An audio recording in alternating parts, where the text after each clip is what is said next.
আসসালামু আলাইকুম। আজকে আমি আরবি প্রভাষকের সাজেশন নিয়ে এসেছি, শর্ট সাজেশন। তবে একটা কথা সবার আগে যেটা বলবো সেটা হচ্ছে, আপনারা যারা বৃহৎ প্রিপারেশন, ভালো রেজাল্ট চাচ্ছেন, তারা অবশ্যই বৃহৎ প্রিপারেশন নেবেন। যদিও এখন সময় খুব সংক্ষিপ্ত, সময় তো নাই, এর মধ্যে হচ্ছে শর্ট একটা সাজেশন নিয়ে এসেছি। আমি আসলে ব্যস্ততার কারণে অনেক আগেই করেছিলাম, বাট ব্যস্ততার কারণে দেওয়া হয়নি। এখন ভাবলাম যে এখন আপনাদেরকে দিয়ে দিই। দেখুন, আমি হচ্ছে যে আয়াতগুলো দিয়েছি সেই আয়াতগুলো আপনারা হচ্ছে পড়ে ফেলবেন। তবে এই সূরাতুন নিসা আর আয়াত আপনি হচ্ছে 11 পর্যন্ত, 11 নম্বর আয়াতটা খুব ইম্পর্ট্যান্ট, আর 11 পর্যন্ত পড়লেও চলবে। 11 এবং 23 নম্বর খুব ইম্পর্ট্যান্ট। আপনারা যদি চান 11 এবং 23 পড়তে আর 1 থেকে 3 পড়তে, সেটাও হবে।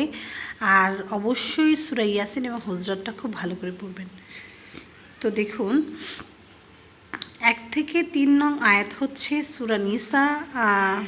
আয়াতগুলো দেখুন আপনি, 3 থেকে 5 নং আয়াত, 7 থেকে 10 নং আয়াত, 11 নং আয়াত, 23 নং আয়াত এবং 34 থেকে 35 নং আয়াত। তারপরে এই যে আয়াত সংশ্লিষ্ট প্রশ্নগুলো তো আর লেখা সম্ভব না, এগুলো হচ্ছে সময় স্বল্পতার কারণে লেখা হয়ে ওঠে না। তাই জন্য অবশ্যই আপনারা এই প্রশ্নগুলো নিজেরা, সংশ্লিষ্ট প্রশ্ন সবগুলোই পড়বেন, কারণ এখানে বেশি প্রশ্ন দেওয়া নেই। 4-5টা প্রশ্ন দেওয়া আছে, অবশ্যই আপনারা সংশ্লিষ্ট প্রশ্নগুলো অবশ্যই পড়ে ফেলবেন। সূরা ইয়াসিনের সবগুলো আয়াতই পড়ার চেষ্টা করবেন, অবশ্যই খুব ভালো করে মনোযোগ দিয়ে। আমি এর আগেও বলেছি, সূরা হুজরাত এবং ইয়াসিন এই 2টা পড়লেই এনাফ। তো 1 থেকে 7 নং আয়াত সূরা ইয়াসিনের, 13 থেকে 19 নং আয়াত, 18 থেকে 27 নং আয়াত, 22 থেকে 29 নং আয়াত, 41 থেকে 47 নং আয়াত এবং 69 থেকে 74 নং আয়াত। এটা হচ্ছে সূরা ইয়াসিন। এবং সংশ্লিষ্ট প্রশ্নগুলো অবশ্যই খুব ভালো করে পড়বেন এবং তাহকিকগুলো সূরা, আপনারা হচ্ছে আল বারাকা পাবলিকেশনের বইটা যদি ফলো করেন, ইনশাআল্লাহ ওখান থেকে খুব ভালোভাবে কমন পড়ার সম্ভাবনা আছে, কারণ আল বারাকা পাবলিকেশনের বইটা খুব সুন্দর করে লিখেছেন। এরপরে হচ্ছে সূরা নূরের 1 থেকে 4 নং আয়াত একটাই দিয়েছি। আর হচ্ছে সূরা হুজরাত। সূরা হুজরাত হচ্ছে 1 থেকে 5 নং আয়াত, 6 থেকে 9 নং আয়াত, 11 থেকে 12 নং আয়াত এবং হচ্ছে 13 থেকে 15 নং আয়াত। এরপর আমরা হচ্ছে হাদিসে চলে যাচ্ছি। কিতাবুল ইমান, কিতাবুস সলাত এবং কিতাবুল মাগাজি, 3টা অধ্যায় খুব ইম্পর্টেন্ট। ইমানের হাদিসগুলো হচ্ছে সহিহ বুখারীর হাদিস। আপনারা হচ্ছে আল বারাকার পাবলিকেশনের যে হাদিস নং আছে সামনে, দেখবেন যে 1 নং হাদিস, কত নং হাদিস সব দেওয়া আছে, তো ওখান থেকে আপনারা মিলিয়ে পড়বেন। সহিহ বুখারী হাদিস নং 1, এরপর হচ্ছে হাদিস নং 9, 10, 26, 23, 26, 41।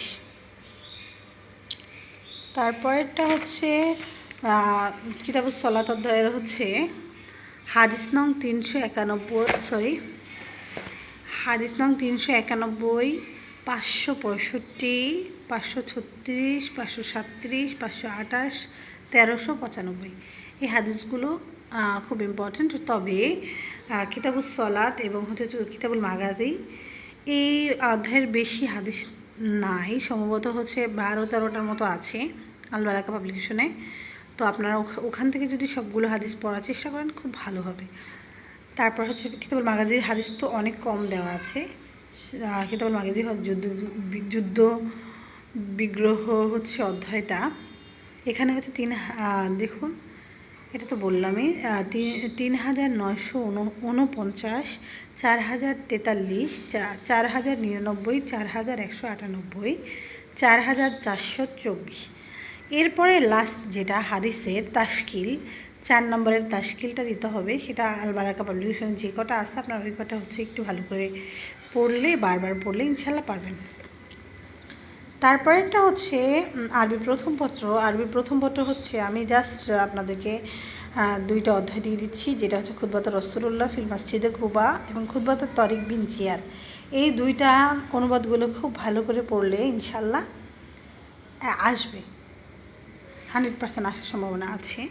তারপর ব্যাখ্যা দেখুন, ব্যাখ্যা আমি লিখিনি, কারণ হচ্ছে ব্যাখ্যা লেখা সম্ভব না এতগুলো ব্যাখ্যা, তাই জন্য হচ্ছে ব্যাখ্যাগুলো হচ্ছে এই 3টা কবিতার ব্যাখ্যা: কাসিদাতুল ইমরুল কায়েস, কাসিদাতুল কাব বিন জুহাইর, কাসিদাতুল অসফর রাবিউ।